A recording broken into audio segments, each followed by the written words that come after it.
Yo, what's up guys, Shujinkydink here. Welcome to a video all about the Netherrealm Cup. I don't know how many of you are on Twitter. I frequent it from time to time, but Mr. BOON here has put out a statement saying after COVID, I'd love to do a Netherrealm Cup including all of our most recent games. MK9, Injustice 1, MKX, Injustice 2, and MK11, and maybe Injustice 3 if it's coming out next year. Maybe. Anyways, after that, he said something else that was interesting, saying, but if COVID lasts for years, then we might have to add rollback code to MK9 and Injustice 1. Good game. Peace. TF out. If you're not familiar with rollback, it's a type of netcode that you use. It's what's used in MK11, Injustice 2, and now they rolled it out in MKX. That's where they started it. It basically makes it so there's almost no lag. It's very, very minute. It's there, don't get me wrong. But I don't know if you've played Injustice, Gods Among Us, or MK9 lately, but their netcodes are not very good. It's like almost like a full second behind. Really hard to play in that. So I'm not really sure, like MK9 is, I think the only reiteration they got out right now is on Xbox or PlayStation 3. Because I believe it got removed from the Steam store. So I'm wondering if he's, like, Injustice 1, they could do it because it's still a current PS4 game. It's on a current console. But MK9 would be a little bit different. I'm wondering if they're thinking about, like, a whole remaster or what they're... or if he's just trolling. He has trolled us before, but usually something this big, there is some substance to it. So, I mean, who knows? It's Ed Boon, right? You just take everything with a grain of salt. So I thought I'd kind of go over and give some thought into, like, if this Netherrealm Cup does happen, which characters am I going to play in it? Am I going to play my mains? Or am I going to switch it up? I don't know. Who would you play? And how much time? This was the thing that was going on Twitter for a while too. How much time would you put into training in each different game? So I'm going to get started here, starting with Mortal Kombat 9. All right, so going back to MK9 eras, of course I would main my man's Quan Chi. That's where I got the term the Quan Father. They put that on me. I thought that was very clever. Some people also called me Quan Jesus, which I thought was also clever. Lots of good memories back in MK9 days. That's when a lot of us just started and going out to events and whatnot. And I think there were a lot of characters that had some potential that we just didn't know about at the time. We weren't very good back then. Like, we hadn't built a huge fundamentals as far as fighting games go. We're still fairly new to this whole scene. And if you go back to the tournaments, you kind of see it and like, well, this is like top 8. A lot of it was just like the messed up stuff in MK9 that we would just get away with, like the rune trap and stuff like that. I hope if they do remaster it that they don't change anything like that too much. Maybe make just a couple changes, but not like a whole overhaul. I don't know. What do you think? I wouldn't. So the thing is, like, I like that everybody has some dirt. So instead of like taking that away, I would just take the characters that don't have dirt, like Baraka and Striker, and like just give them something stupid. And then just everyone has something stupid, and that's what the game is. I think that would be awesome. In tournament, I would use Quan Chi. Probably use Freddy a little bit more than I did back then. Freddy was like a top 5 character, man. He was so good in that game. I didn't really do him justice. Like I said, I wasn't the greatest back then. I was pretty good with Quan Chi because he had the rune trap. And I think if I would have spent more time and I would have had more fundamentals with Freddy, it could have been like a really, I could have got more top 8s and stuff. But I think if a tournament now, I'd probably rock those two. Yeah, I think out of all the games, this would probably take like 60% of my training. That's kind of what I would do. So, moving on to Injustice Gods Among Us. Alright, so these were the 2 characters that I played in Injustice Gods Among Us. Martian Manhunter and Sinestro. And I'd probably switch out Sinestro with Killer Frost, but I don't think I would even really need a secondary. Martian Manhunter is just freaking stupid. So I think this game might take like 5 to 10% of my overall time training. I mean, I don't really need to know much. It's just freaking teleport. You just do freaking teleport. Did it work? Good. Teleport again. Did it get blocked? Just teleport anyways. no, it was a little bit more complicated than that, but yeah, I wouldn't spend too much time on Justice 1.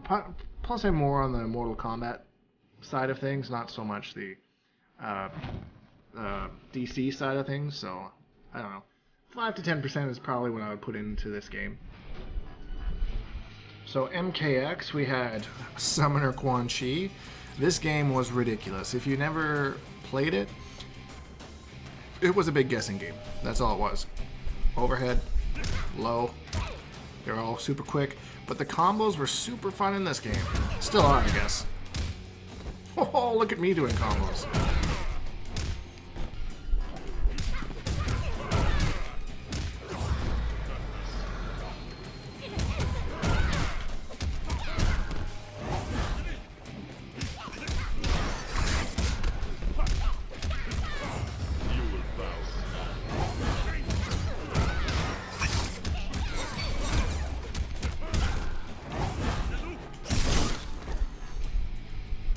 That took me way more attempts than it should have. But anyways, you get the point. The combos were great. It was fantastic. It was just really, really frustrating when you were competing because a lot of the times you did just guess wrong. And that's just... I look at that as overhead, low, overhead in like half a second. You gotta block all of it. So... I mean, I'm not complaining because I played Quan, but it was a little bit frustrating at a competitive level. Really, really fun to just play it casually. Venomous Devora was a character that I played like the second most, I'd say, and she was a really, really fun character, but she didn't really benefit off of that guessing game the way that the other characters would. So I think all in all, it's just another brick in the wall. No, I'd probably put about 15 to 20% of my time into that, so that puts me at what, like close to 90. So I think that's probably pretty good trade-off when we move into the back half of the games here. So then we get to Injustice 2, where I play Firestorm and Supergirl, but I probably wouldn't play Supergirl in tournament. I'd probably just go 100% Firestorm. And this is another game that I wouldn't spend a whole lot of time on. I have really enjoyed playing it lately, just because it has been fun.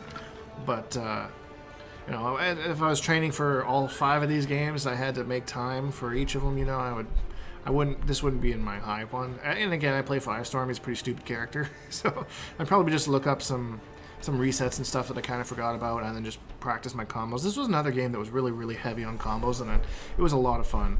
A lot of people, you know, didn't like the amount of zoning in the game.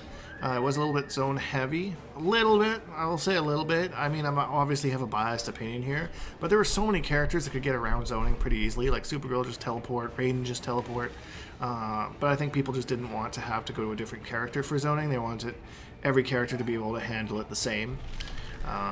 Which I kind of disagree with in that aspect because, you know, some characters should be zoners and that should be like their thing that they do. And their other characters are rushdown. I think MK11 did it really well, but I'll talk about that in a second. Anyways, this game I would spend like 5% on maybe learning, just or relearning, I guess, just to kind of figure out my Firestorm things. And again, I don't really care about the Injustice series as much as the MK series. So that being said, now we can move on to Mortal Kombat 11. All right, and we finally get to Mortal Kombat 11, the current installment, and we got Mommy Cetrion and Fearless Kitana.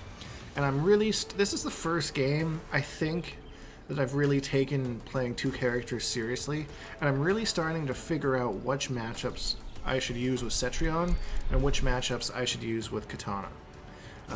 Like Aaron Black, for example, Cetrion 100%. Kitana just gets mapped, it seems. These are also like 2 of the better zoners in the game, which is what I like to do, if you haven't figured it out by now.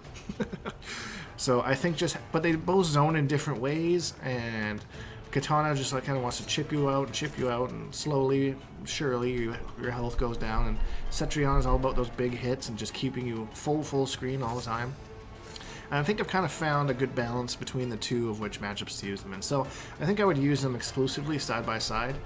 I think they're a good pair. I think they work well together. There's not really a matchup that one does poorly and the other doesn't, you know? So, or that they both do poorly in, you know? I don't know. I'm just saying things. I just suck against Scorpion, but that's a me problem. That's not a game problem. So yeah, I think if for MK11, I wouldn't spend much time here because I've been playing it more for the last 2 years. So if we were to do like another Netherrealm Cup like in 6 months, I wouldn't play this one very much. I would focus on getting my knowledge of MK9 back.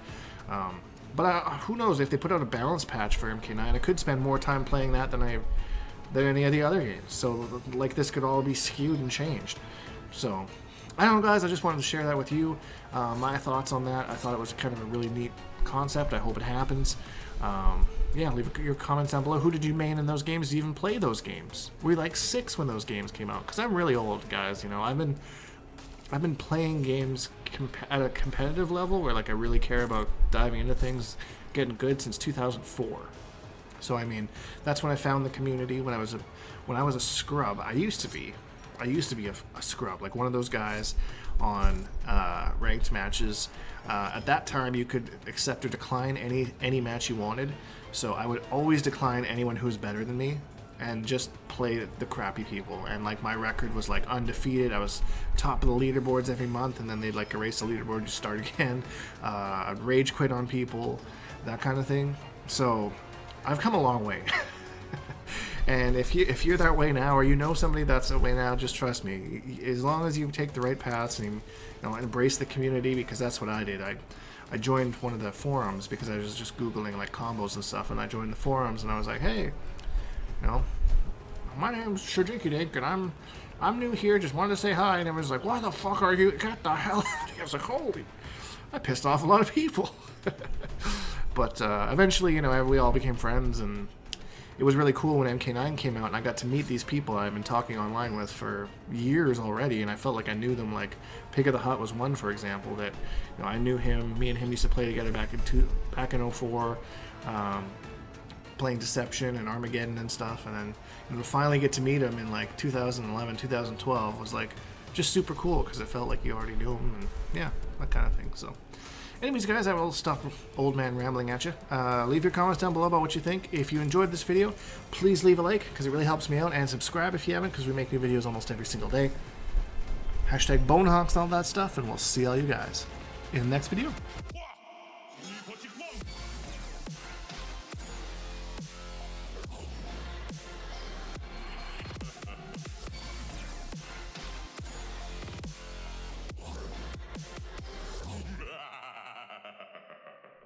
Accept your death.